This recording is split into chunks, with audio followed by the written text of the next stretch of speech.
प्रश्न है हमारे पास। अजय और राजीव की वर्तमान आयु का अनुपात क्रमांक 7:4 है। 3 वर्ष बाद उनकी आयु का अनुपात क्रमांक 5:3 हो जाएगा। अजय की वर्तमान आयु ज्ञात कीजिए। ये आपके ऑप्शंस। अभी इस प्रश्न को कैसे हल करते हैं तो आइए समझते हैं। हमें क्या दिया, इनकी वर्तमान आयु का अनुपात दिया है कितना, 7:4। ठीक है, ये वर्तमान आयु का अनुपात है। अभी प्रश्न कहता है कि 3 वर्ष बाद उनका अनुपात कितना हो जाता है, 5:3 हो जाता है। और इनका अंतर कितना दिया है, 3 वर्ष। ठीक है, हमें प्रश्न में कहा है 3 वर्ष बाद इनका अनुपात इतना हो जाता है। इसका मतलब तो यही हुआ कि इनका जो अंतर है, ठीक है, वो कितना है, 3 है।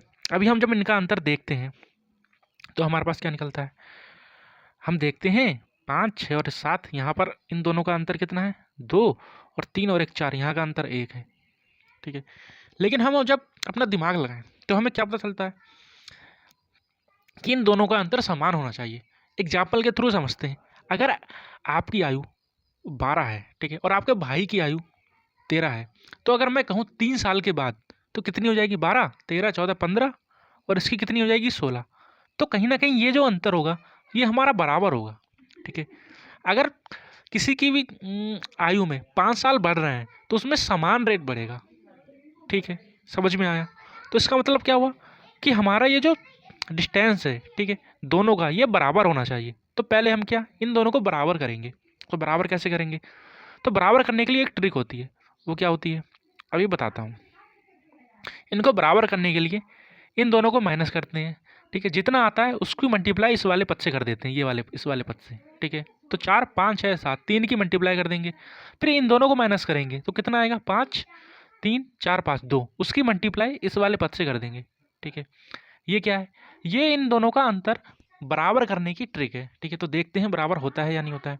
तो 7 दूनी 14 अनुपात 4 दूनी 8। ठीक है, और यहाँ कितना हो जाएगा, 5 तियाँ 15 अनुपात में 3 तियाँ 9। अगर अब हम इन दोनों का अंतर देखें, ठीक है, तो अंतर हमारे पास समान आएगा। कैसे, 14 और 1 15, 1 का अंतर, 8 और 9 1 का अंतर। ठीक है, जब हमने निकाला तो हमारे पास 1 का अंतर आया, लेकिन प्रश्न में इनका अंतर 3 दे रखा है। ठीक है, प्रश्न में इनका अंतर क्या, अनुपातों का अंतर 3 दे रखा है। तो इसका मतलब क्या हुआ, 1 का मान 3 है। अब हमसे क्या पूछा है, अजय की वर्तमान आयु ज्ञात कीजिए। और अजय की वर्तमान आयु का अनुपात कौन सा है, वो तो ये रहा। जब 1 का मान 3 है तो 14 का मान कितना हो जाएगा, 14 की 3 से मल्टीप्लाई हो जाएगी, कितना आ जाएगा, 14 तियाँ 42। ठीक है, ऑप्शन नंबर 4 हमारा राइट आंसर। ठीक है, समझ में आया। ये बहुत ही सरल प्रश्न है, अगर हमें ये बात समझ में आ जाए तो।